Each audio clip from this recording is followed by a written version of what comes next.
কর সংগ্রহে হয়রানি ও দুর্নীতিগ্রস্ত রাজস্ব কর্মকর্তা কর্মচারীদের চাকুরিচ্যুত করার হুঁশিয়ারি দিয়েছেন এনবিআর চেয়ারম্যান।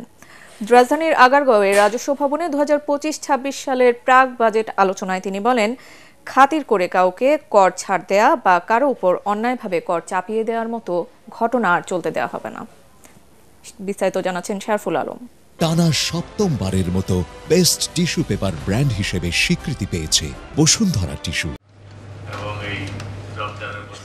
2025-26 অর্থবছরের বাজেটে কর সংক্রান্ত সুযোগ সুবিধার দাবিতে জাতীয় রাজস্ব বোর্ডে ব্যবসায়ী সংগঠনের প্রতিনিধিরা তাদের অভিযোগ, নানাভাবে উদ্যোক্তাদের হয়রানি করে আসছে এক শ্রেণীর অসাধু রাজস্ব কর্মকর্তারা। এমন অভিযোগের পরিপ্রেক্ষিতে এনবিআর চেয়ারম্যান বলেন, রাজস্ব কর্মকর্তাদের ব্যবসা বান্ধব হওয়া ছাড়া বিকল্প কোনো উপায় নেই।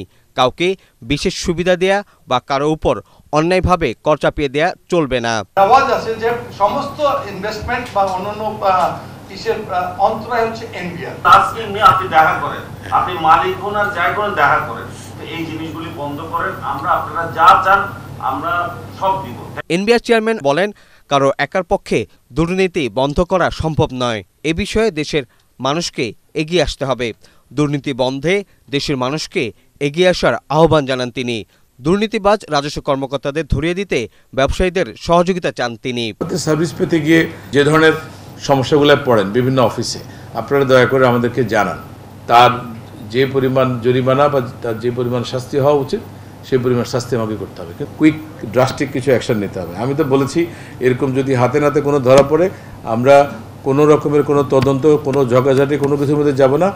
সোজা আমরা বলবো যে আপনি অনেক সার্ভিস দিয়েছেন, এখন আপনাকে ধন্যবাদ। রাজস্ব সংগ্রহে চাপ থাকলেও নতুন বাজেটে অগ্রিম আয়কর, ভ্যাট, ট্যাক্স ও শুল্ক কাঠামোতে ব্যবসা বান্ধব পরিবর্তন আনার আশ্বাস দেন এনবিআর চেয়ারম্যান। একই সাথে ব্যবসায়ীদের দাবির প্রেক্ষিতে স্থলবন্দর দিয়ে সুতা আমদানি বন্ধে দ্রুত আদেশ জারির নির্দেশনাও দেন তিনি। বন্ধ করতে চাই। শারফুল আলম, এটিএন বাংলা, ঢাকা।